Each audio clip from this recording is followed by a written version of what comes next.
j'espère que vous allez bien. Alors là, je rentre de la salle de sport et je suis passée chercher un colis que j'attendais avec impatience. J'ai reçu mon micro. Je suis trop contente. C'est mon copain qui me l'offre pour mon anniversaire et Noël. Et je suis trop contente parce qu'en fait, ici, je ne peux pas vous faire des vidéos avec le micro que j'ai. Le son est trop mauvais. C'est vous qui me l'avez dit hein, dans les commentaires de la dernière vidéo. Et donc, du coup, je vais devoir changer un petit peu mes habitudes. Et c'est pour ça que j'ai commandé ce micro. Donc, je suis trop contente. J'espère que le son va être bien et que je vais pouvoir vous faire des vidéos de qualité, quoi. Donc, je vous laisse parce que là, il faut que j'aille me doucher, etc. parce que je vous tourne une vidéo dans la journée. Je vais pas vous la tourner avec ce micro parce que je l'ai pas encore configuré, mais c'est une vidéo un peu vlog, donc c'est pas très grave si le son est pas hyper bon. Enfin, j'espère que vous me pardonnerez. Voilà. À tout de suite. Me revoilà. Alors, j'ai eu envie récemment là de vous faire une petite vidéo boisson sans alcool de Noël. Noël approche à grands pas et je trouve que c'est important d'avoir des alternatives à l'alcool, surtout quand on vient d'arrêter l'alcool. Moi, je me souviens, mon premier Noël, ça a été assez compliqué. J'avais pas. En fait, j'ai enlevé l'alcool de l'équation, mais j'avais pas d'autres boissons pour remplacer en fait. Donc ça a été compliqué mon premier Noël, c'est pour ça que j'aimerais bien vous présenter un peu chaque année des nouvelles boissons. C'est vrai que quand on a bu pendant tant d'années, en général, on est habitué à un seul type de boisson. Il n'y a que l'alcool qui existe en gros dans notre cerveau et il faut le remplacer. Donc ça fait longtemps qu'on s'est pas vu là, vraiment longtemps, tellement que ma frange a eu le temps de repousser, donc ça fait un bail.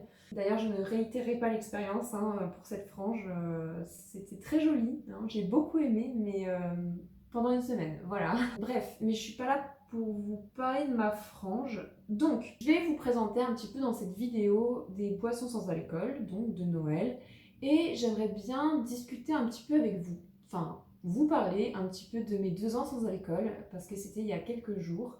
Et j'aimerais bien vous donner un peu mes impressions du moment, comment je me sens, etc.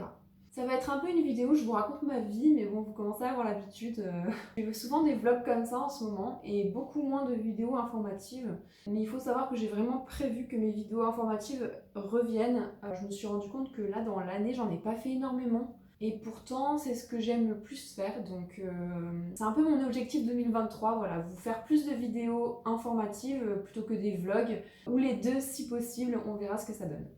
Bon, bref, je commence. Alors, la première boisson que j'aimerais vous montrer, c'est le Eggnog Coffee. C'est une boisson que j'avais déjà fait l'année dernière.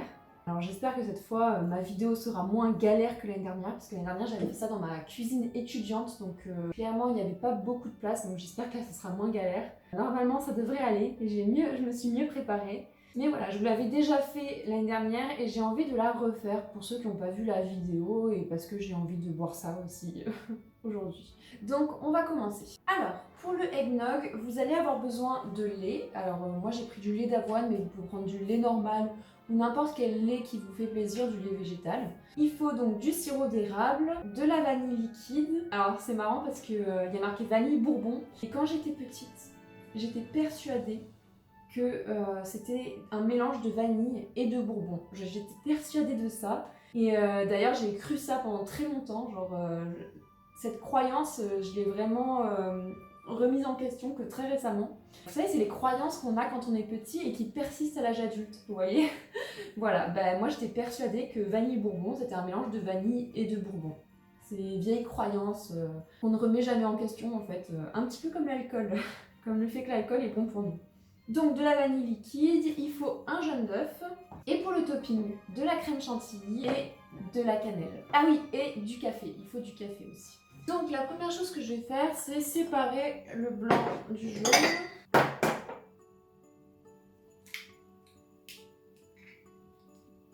Donc voilà, j'ai mon jaune d'œuf. Ensuite, ce que je fais, c'est que je prends un contenant dans lequel je vais verser 100 ml de lait. Donc là, je fais pour un verre, donc c'est à peu près ça, 100 ml de lait. Et je vais mettre 50 ml de café. Alors là... D'accord. J'en ai déjà mis partout. Un classique. Je vais ajouter le jaune d'œuf et je vais ajouter de la vanille liquide. Pas trop non plus, hein. et du sirop d'érable, mon péché mignon. Voilà. Et ensuite, je vais mixer le tout. Donc vous avez besoin d'un mixeur aussi pour cette recette. Alors j'espère que je ne vais pas en mettre partout. Ok.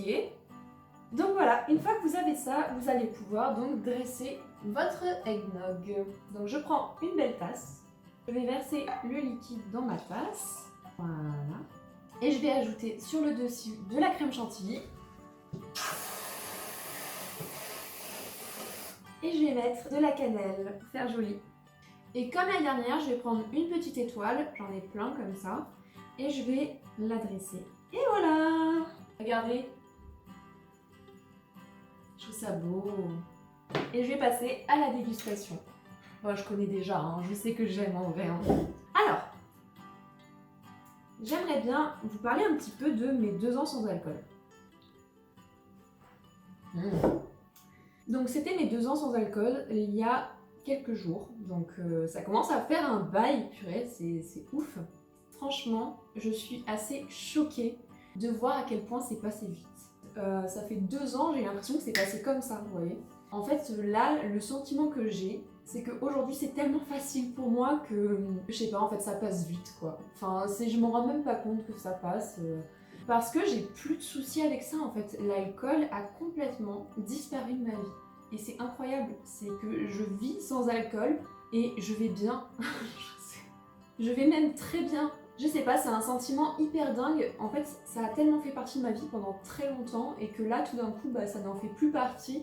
C'est très étrange et en même temps, c'est vachement bien. J'ai réussi à me débarrasser d'un truc qui me freinait dans ma vie, qui m'empêchait de réaliser mes rêves, mes projets, mes aspirations, qui m'empêchait d'aller faire du sport, qui m'empêchait de bien manger, qui m'empêchait d'avoir des bonnes relations avec mes proches. Ça m'empêchait aussi d'être concentrée correctement, de pouvoir faire des liens dans ma tête facilement, parce que j'étais tout le temps dans le brouillard en fait. Donc en fait voilà, l'effet que ça me fait, c'est que là les bénéfices que j'en retire sont immenses.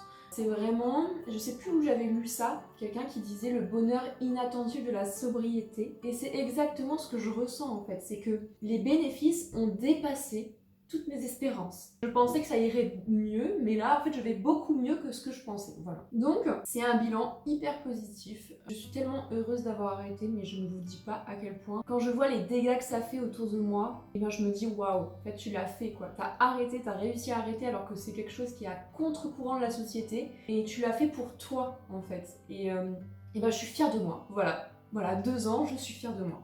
Donc ça, c'est tous les côtés très positifs là que je ressens en ce moment. Tous mes projets qui avancent énormément, je me sens bien. Pour la première fois de ma vie, j'ai l'impression d'être heureuse en ce moment. C'est complètement dingue, c'est que en fait, je ne connaissais pas le bonheur. Je ne connaissais pas le fait d'être heureuse. Je ne connaissais pas, je pensais le connaître, mais c'était pas du tout ça en fait. Et ça, c'est complètement dingue, je me sens très heureuse et épanouie. Côté positif. Maintenant, voilà, il y a des choses en ce moment qui me pèsent, qui me pèsent vraiment, et j'aimerais bien vous en parler. Déjà, il y a le fait que... attendez, c'est tellement bon. Oh, j'adore cette boisson, je l'adore. C'est trop bon. Attendez 2 secondes, là, je profite là, avant que la chantilly, elle fonde. C'est incroyable cette boisson. Incroyable. Bon, bref, où j'en étais. En ce moment, il y a quelque chose qui me saoule. C'est que récemment, je suis allée dans ma famille élargie. Et c'est pas que dans ma famille élargie, c'est dans plein d'endroits. Dès que je parle de mon histoire, dès que je parle de mon métier, quand je parle de mon projet, de mon métier, de mon histoire, du fait que je suis jeune, les gens pensent que j'ai arrêté, mais comme on arrête, je sais pas moi, le chocolat, voilà. Comme on arrête, je sais pas, comme on se met au quinoa, vous voyez, un truc comme ça. En fait, ils pensent que c'est un peu une lubie, c'est un peu une mode, le fait d'être sobre, et j'ai juste suivi la mode, voilà. En gros, ils pensent que juste j'ai fait des excès, et que je me suis modérée en entrant dans l'âge adulte. Et là, en fait, je me rends compte que vraiment, il y a une énorme confusion entre les gens qui ne sont pas dépendants, les gens qui sont dépendants psychologiquement et les gens qui sont dépendants physiquement. Moi, j'étais dépendante psychologiquement avec un début de dépendance physique. Je n'étais pas à boire dès le matin, je n'étais pas dans l'incapacité d'aller au travail, je pouvais ne pas boire pendant 1 ou 2 jours, donc j'arrivais à ne pas boire, parce que j'étais dépendante physiquement, mais dépendante physiquement en début de dépendance physique. Vous voyez, c'est un continuum, ça ne vient pas d'un coup la dépendance physique. Donc j'avais besoin de boire tous les 3 jours, mais je n'avais pas besoin de boire tous les jours, pas dès le matin, voilà. Et les gens, si on ne fait pas partie de ce cliché de la personne qui boit dès le matin, qui n'a plus personne autour de lui, qui est tout rouge, etc., et ben les gens considèrent qu'on est juste dans l'excès. Alors que l'excès, alors certes on peut être dans l'excès et ne pas être dépendant, c'est-à-dire parvenir à se retenir de boire, mais on peut aussi être dans l'excès dépendant psychologiquement. Là c'est une réelle dépendance, c'est une réelle souffrance. On ne peut plus se retenir de boire dans certaines situations et on a des cravings. Voilà, ça c'est la dépendance psychologique. Et cette dépendance-là, tout autant que la dépendance physique, elle amène beaucoup de souffrance, beaucoup de conséquences négatives et elle est en fait tout aussi délétère que la dépendance physique en fait. Et elle est à prendre en compte. Le problème, c'est que dans certains milieux, la dépendance psychologique est ignorée. C'est juste on est un peu dans l'excès et il y a une limite à ne pas franchir. Voilà, il ne faut pas passer la limite, quoi. Mais c'est des gens qui, pour moi, me disent... Il y a des gens qui me disent ça, il y a une limite à ne pas franchir, mais pour moi, ils l'ont déjà dépassé depuis longtemps. Ils sont carrément dépendants psychologiquement. Vraiment, dans certains milieux, la dépendance psychologique n'existe pas, en fait. C'est où on boit un peu avec excès et on arrive à se modérer, enfin, on croit réussir à se modérer, ou alors on est carrément dépendant physiquement. Il n'y a pas de continuum pour ces gens-là. Donc voilà, comment expliquer que je suis fatiguée en fait, parce que les gens me regardent en mode oui, elle a arrêté l'alcool comme on arrête le chocolat, et c'est fatigant d'expliquer aux gens ce que c'est que la dépendance psychologique, ce que c'est que la dépendance physique, qu'il y a beaucoup de dépendants psychologiques dans la société qui ne le savent pas, qui ne sont pas au courant parce qu'il y a des espèces de mythes et de croyances à ce sujet. Donc voilà, je suis un peu fatiguée de tout ça. Et récemment, je me suis retrouvée donc dans ce genre de milieu, de microcosme, où quelqu'un que je connais et qui sait que j'ai arrêté depuis 2 ans et qui connaît ma souffrance, m'a proposé un verre de vin. Voilà.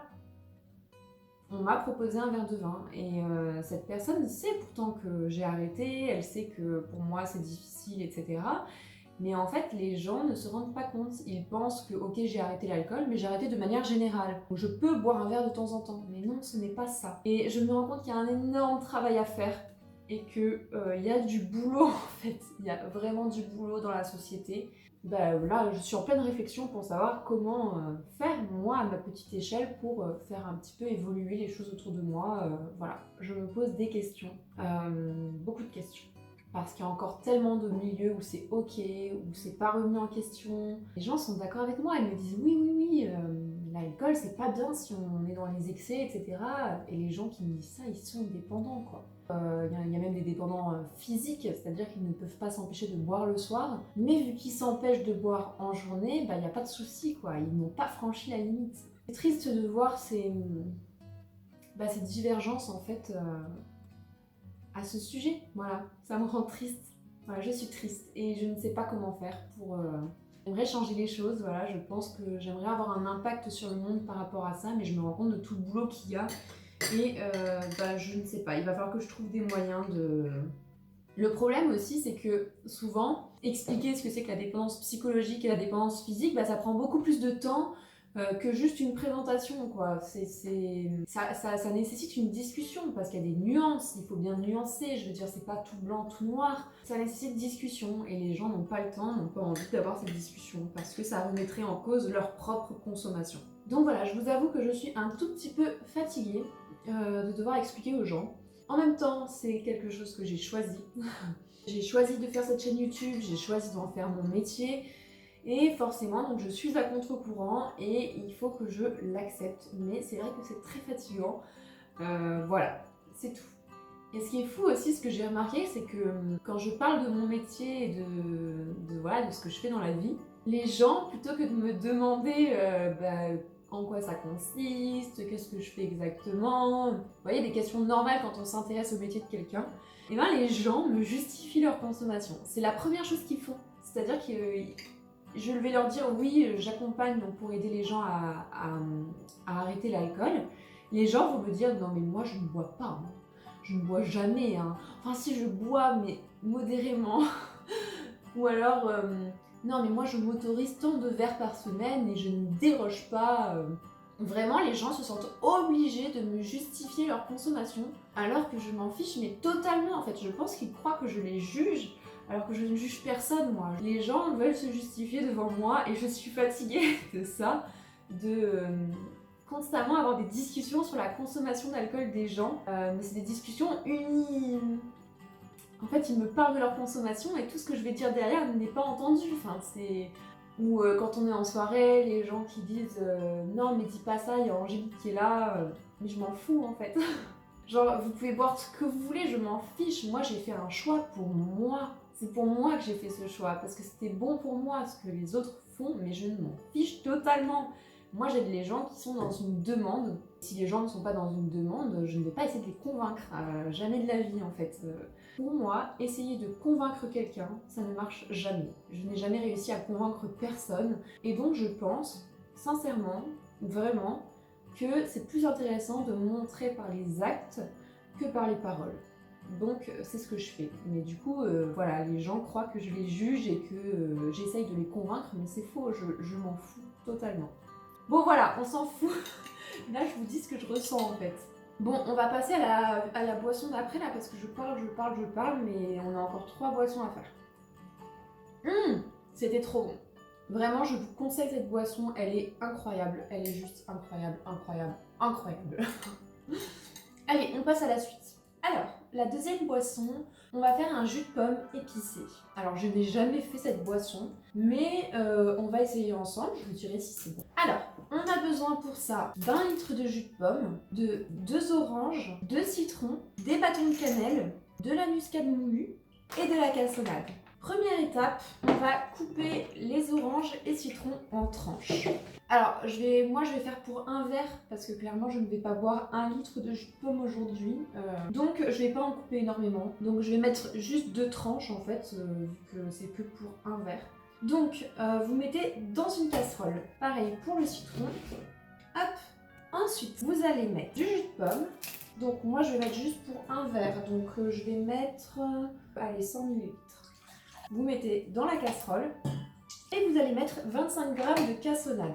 Alors moi je vais pas mettre 25 g de cassonade pour un verre, donc je vais saupoudrer juste. On va pas en mettre trop non plus. Déjà je fais que bouffer là, les Ferrero, les chocolats, la chantilly, c'est bon quoi. Heureusement que je vais à la salle de sport. Ensuite on met un bâton de cannelle. Oh j'adore la cannelle, c'est tellement bon. Et on va mettre de la muscade moulue. Donc je vais pas en mettre beaucoup. Ah putain, j'avais oublié à quoi. Est-ce que je vais aimer ça? On va voir. J'espère que je vais aimer. Et on va donc faire chauffer ça. Donc on peut mettre à ébullition. Et ensuite je couperai et je laisserai infuser pendant 10 minutes. Ok, donc là j'ai mis à ébullition et puis j'ai coupé le feu et j'ai laissé infuser pendant 10 minutes. Pour que vraiment ça prenne le goût de la cannelle et de la muscade et de l'orange, du citron.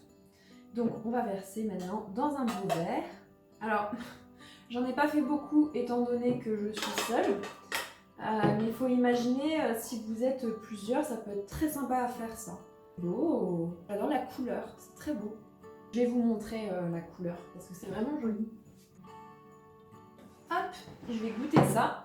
Alors là, l'idée, je voulais vous faire des trucs un petit peu plus sains que des trucs avec de la chantilly, avec du chocolat. Voilà, là, il y a juste du jus de pomme qui est très sucré. Après, c'est de l'orange, du citron, de la cannelle et de la muscade. Enfin, voilà quoi. C'est plus sain qu'un eggnog, par exemple. Est-ce que c'est chaud?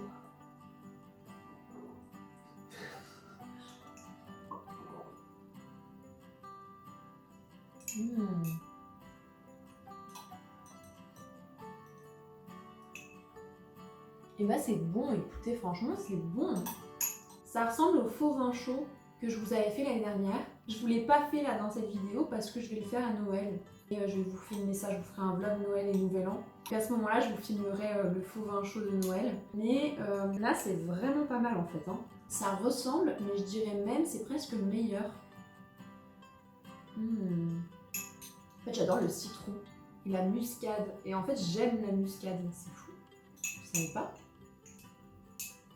Vous voyez, je découvre des nouvelles saveurs. Ça, j'aurais jamais su que j'aimais la muscade avant. Bah écoutez, c'est très bon. Voilà, le jus de pomme épicé. Délicieux. Alors, pendant que je déguste cette boisson, je vais reprendre un petit peu là où j'en étais. Donc, il y a autre chose que je voulais vous dire aussi, par rapport à mes 2 ans sans alcool. C'est que, et là ça concerne plus ma chaîne YouTube, on va dire, j'ai une légère baisse de morale par rapport à ma chaîne YouTube. La raison, c'est que, bon, alors déjà, il y a le fait que j'arrive pas à vous publier des vidéos régulièrement. J'ai toujours des tonnes de projets en tête, mais je n'ai pas le temps de les faire. Mais il y a aussi le fait que eh ben, je reçois beaucoup de messages de votre part, hein, tout le temps, tous les jours, j'ai des messages. Donc comme quoi, ça veut dire que ma chaîne a un effet, quoi. Et ça c'est top, c'est génial parce que je reçois beaucoup de messages de gens qui ont besoin d'aide, qui me remercient pour mes vidéos parce que ça les aide, et ça c'est vraiment cool, c'est une super reconnaissance. Donc j'essaye de répondre comme je peux aux messages avec le temps dont je dispose, mais le problème c'est qu'il y a aussi l'autre revers de la médaille que je n'avais pas du tout pris en compte quand j'ai commencé ma chaîne, c'est que j'ai beaucoup de haters. C'est un truc de fou parce que j'ai que 7000 abonnés et je me demande ce que c'est pour les gens qui ont 1 million d'abonnés par exemple. Je ne pensais pas qu'avec ma chaîne j'aurais autant de haine. Voilà, franchement je ne m'y attendais pas. Je pensais qu'il y en aurait un de temps en temps. Je ne m'attendais pas à autant de réactions vives de la part de certaines personnes. Et j'avoue, ça m'atteint en fait, ça m'atteint vraiment. C'est-à-dire que vous savez, quand vous recevez un message sur Facebook ou Instagram, vous avez telle personne vous a envoyé un message. Et en fait, bah moi c'est un petit peu pochette surprise quoi. C'est où je vais avoir un super message de quelqu'un que j'aide avec ma chaîne et qui me remercie ou qui me pose une question parce que la personne a besoin d'aide, etc. Et je réponds avec plaisir dès que je peux. Ou alors, j'ai des messages de haine du genre tu ne mérites pas de vivre, de toute façon tu vas replonger, aucun espoir pour toi, des choses comme ça, vous voyez. Des choses qui... Même si je sais que les gens qui écrivent ça sont des cons, hein, c'est ce qu'on me dit souvent. Oui, mais c'est des cons, voilà, tu dois pas y faire attention, c'est des cons. Moi, je pense que c'est surtout des gens qui souffrent. Mais, en fait, ça m'atteint vraiment, en fait. Même si je sais que ces personnes-là, c'est pas justifié ce qu'elles m'adressent, que ça ne remet pas en question ma valeur, etc. Mais ça m'atteint quand même. Parce que imaginez, tous les matins, vous vous levez et au bout de votre lit, il y a quelqu'un qui vous dit des trucs comme ça, qui vous dit tu ne mérites pas de vivre, tu ne mérites pas d'amour, même si vous n'y croyez pas, et si tous les jours on vous répète ça, vous allez finir par être atteint. C'est-à-dire que même si vous n'y croyez pas, ça va vous mettre de mauvaise humeur. Et c'est exactement ce qui se passe pour moi, c'est-à-dire que je ne crois pas à ce que disent ces messages, je ne remets en aucun cas en question ma valeur et ce que j'apporte aux gens, mais ça m'atteint psychologiquement parce que en fait ça me fait un peu une ombre dans ma journée que je n'ai pas choisie. Ça m'atteint et je pense que c'est totalement normal que ça m'atteigne, je suis humaine. D'ailleurs, je voudrais pas me couper de mes émotions non plus, je peux pas me dire non mais ne ressens rien, je vais pas me couper de mes émotions pour ces gens-là, c'est ridicule. Mais du coup, c'est vrai que j'ai ce revers de la médaille où je suis un peu atteinte par ces messages-là. Je reçois même des messages de gens qui m'insultent. Et alors au début, je leur demandais mais pourquoi tu fais ça? Pourquoi tu m'envoies un truc pareil? Qu'est-ce qu'il y a? Et la personne me disait non mais je t'insulte pour que tu me répondes. En fait ça marche pas comme ça, si on m'insulte, je ne vais pas avoir envie de répondre, pas du tout, ça fait l'effet contraire, je trouve ça fou de devoir le préciser aux gens quoi. Et voilà, ça fait quelques mois quand même que c'est comme ça, et d'ailleurs je n'ouvre plus beaucoup mes messages en ce moment parce que c'est trop. Ce qui fait que ça empathie pour d'autres personnes qui auraient besoin d'aide, mais c'est comme ça. J'ai pas le choix pour l'instant, j'ai pas trouvé de solution à ça. Je fais comme je peux, je suis humaine et j'ai envie de passer des bonnes journées. Recevoir des messages haineux, ça ne me fait pas passer une bonne journée en fait, c'est juste ça me met de mauvaise humeur, voilà. Et j'ai pas envie de ça dans ma vie. Donc voilà, je n'ai pas de solution. Je suis un peu fatiguée de tout ça, je vous avoue. Je suis un peu affectée, on va dire. Donc c'est comme ça, hein, c'est la vie, je veux dire. Je vous en parle, mais vous pouvez rien faire pour moi en fait. Personne n'y peut rien. Donc voilà, le bilan un petit peu de mes 2 ans sans alcool. Il y a du positif, très positif, et en même temps, j'en ai fait mon métier. Et c'est un métier qui pose question pour certaines personnes, même je reçois parfois du rejet de la part des gens parce que je touche à un sujet sensible. Et donc j'ai ce revers de la médaille un petit peu qui surgit là. Et je dois faire un travail sur moi pour l'accepter si je veux continuer dans cette voie. Mais c'est pas facile tous les jours. Franchement, je vous le dis, les réseaux sociaux ça peut être formidable comme ça peut être vraiment destructeur quoi. Heureusement que je suis bien entourée, etc. Heureusement que j'ai conscience de ma valeur parce que sinon... je comprends qu'il y en ait qui se suicident en fait, ça doit être très très dur à vivre quand on n'est pas entouré et quand on a une mauvaise estime de soi. Donc voilà, je vous raconte un peu ma vie là, mais en même temps c'est ce que je ressens. Donc voilà, c'est important pour moi de vous en parler, de vous expliquer pourquoi en fait parfois je ne réponds pas. C'est que vraiment les messages, je ne sais pas ce que ça va être. Je ne sais pas si ça sera positif ou négatif. Et il y a des jours où je n'ai pas envie de négatif dans ma vie, où je ne me sens pas les épaules pour, parce que il y a des jours où je suis plus vulnérable que d'autres, comme tout le monde.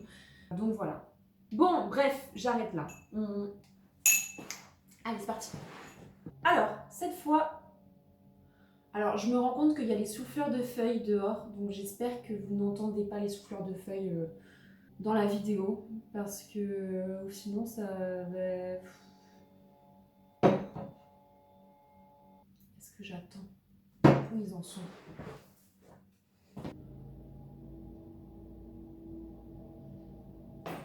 Alors, passons à la 3e boisson, c'est un batida de coco sans alcool.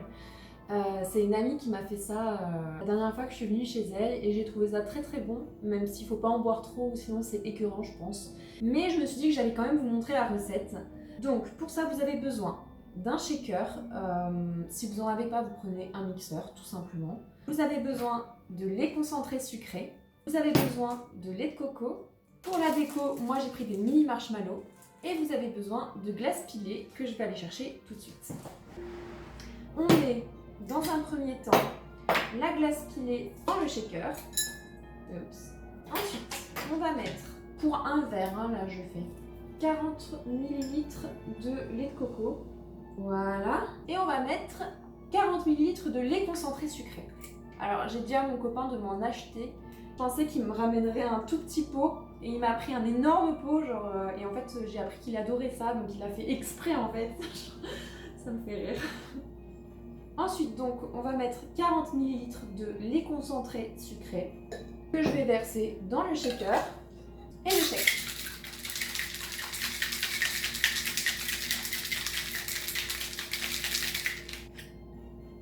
Alors, je me suis acheté un beau verre. Il n'est pas trop beau, je le trouve magnifique. J'ai jamais bu d'alcool dans un verre comme ça. Mais je sais pas, là j'ai eu envie d'un beau verre, donc je me suis acheté ça, je l'ai vu, je me suis dit c'est pour mes cocktails. Et donc je verse.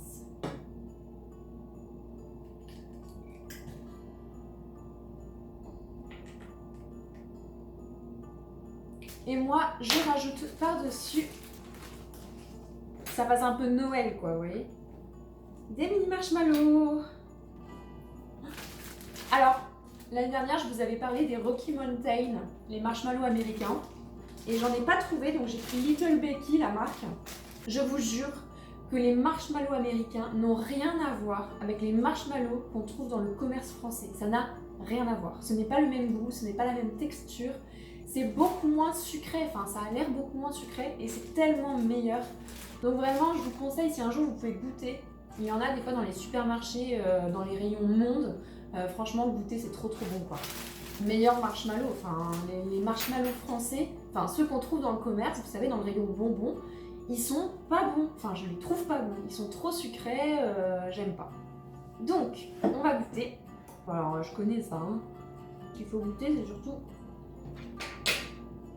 la boisson. On en parle du verre comme il est beau.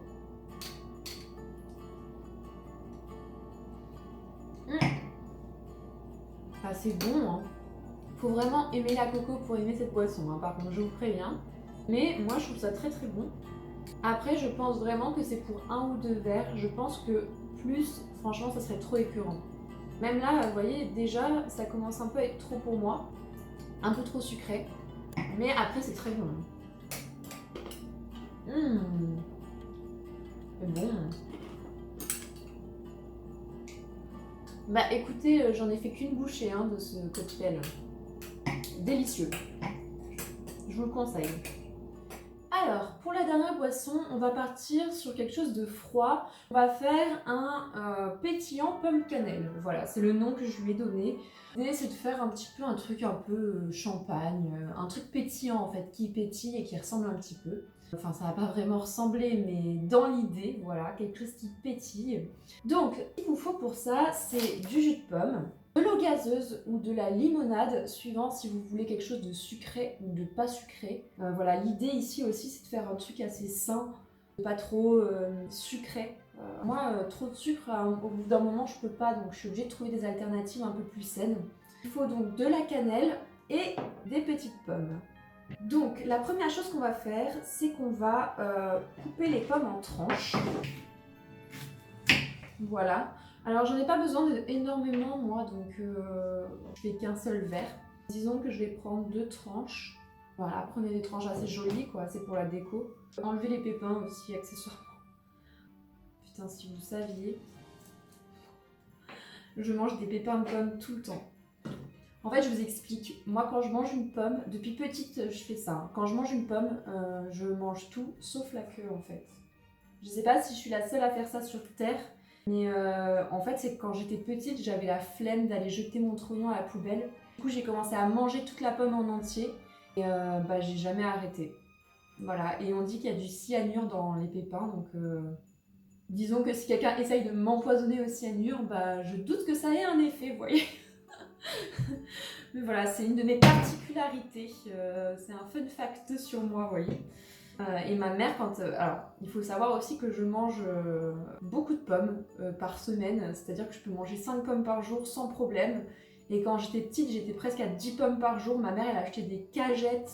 Vraiment, dans mes plus grandes journées, je pouvais en manger 10, quoi. J'adore les pommes, j'adore ça, c'est vraiment mon aliment préféré, quoi. Donc voilà, pourquoi je vous raconte tout ça, je sais pas. Donc, vous allez disposer vos pommes dans un plat qui ira au four et vous allez les saupoudrer de cannelle. Je vais mettre ça au four tout de suite. Il n'y a plus qu'à attendre. En attendant, ce qu'on peut faire, c'est verser... Alors, j'ai pris un verre à pied comme ça parce que je n'ai que ça, je n'ai pas de flûte. Il faut absolument que je m'achète des flûtes à champagne parce que j'en ai pas en fait. Et pourtant, j'aurais bien aimé en avoir là. Donc vous mettez du jus de pomme, et tout simplement, en fait, vous venez mettre de l'eau pétillante. Voilà. Le but, c'est que ça pétille, quoi. Bon, ça n'a pas l'air très beau comme ça, mais je suis sûre que ça va être très bon. Donc l'idée, c'est que vous prenez votre petite pomme cuite à la cannelle et vous la mettez dans votre verre. C'est pas très joli, je vous l'accorde. Je suis sûre que j'aurais pu faire mieux. Vous savez quoi, on va goûter. Alors, peut-être que c'est pas très joli la façon dont... Peut-être que j'avais pas les bonnes pommes aussi.